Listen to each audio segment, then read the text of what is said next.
"This isn't about you," said Carl, making a stark appraisal of my apprehensions. "Who?" I asked. "Bert," said Martin.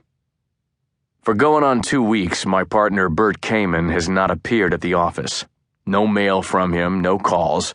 In the case of your average baseline human being who has worked at Gage and Griswold during my time, say anyone from Leotis Griswold to the Polish gal who cleans the cans, this would be cause for concern. Not so clearly Bert.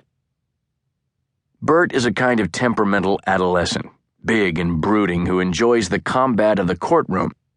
You need a lawyer who will cross-examine opposing party's CEO and claw out his intestines in the fashion of certain large cats. Bert's your guy. On the other hand, if you want someone who will come to work, fill out his timesheets, or treat his secretary as if he recollected that slavery is dead, then you might think about somebody else. After a month or two on trial, Bert is liable to take an absolute powder. Once, he turned up at the fantasy camp run by the Trappers, our Major League Baseball team. Another time, he was gambling in Monte Carlo. With his dark moods, scowls, and hallway tantrums, his macho stunts and episodic schedule, Bert has survived at Gage and Griswold largely through the sufferance of Martin, who is a champion of tolerance and seems to enjoy the odd ducks like Bert. Or for that matter, me. Why don't you talk to those thugs down at the steam bath where he likes to hang out? Maybe they know where he is.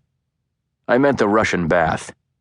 Unmarried, Bert is apt to follow the Kindle County sporting teams around the country on weekends, laying heavy bets and passing time in sports bars or places like the bath, where people talk about the players with an intimacy they don't presume with their relations.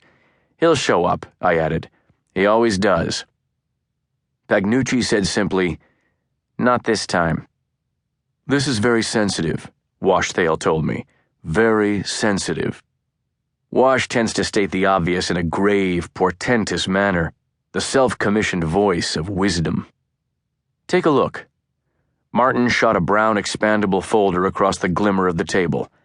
A test, I feared at once, and felt a bolt of anxiety quicken my thorax, but inside, all I found were 18 checks. They were drawn on what we call the 397 settlement account, an escrow administered by G&G which contains $288 million scheduled to be paid out shortly to various plaintiffs in settlement of a massive air crash case brought against Transnational Air. TN, the world's biggest airline and travel concern, is G&G's largest client.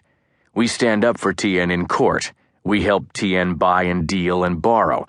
With its worldwide hotels and resorts, its national catering business, its golf courses, airport parking lots, and rent-a-car subsidiaries, TN lays claim to some part of the time of almost every lawyer around here.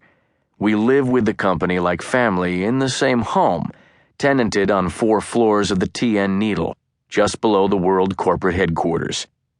The checks inside the folder had all been signed by Bert, in his flourishing, maniac hand, each one cut to something called Litiplex Limited, in an amount of several $100,000. On the memo lines of the drafts, Bert had written, "Litigation support. Document analyses, computer models, expert witnesses. The engineers run amok in air crash cases." "What's Litiplex?" I asked. Martin, to my amazement, rifled a finger as if I'd said something adroit. "Not incorporated or authorized to do business in any of the 50 states, he said. Not in any state's assumed names registry. Carl checked. Nodding, Carl added like an omen, "Myself." Carl Pagnucci, born Carlo, is 42, the youngest of 3, and stingy with words.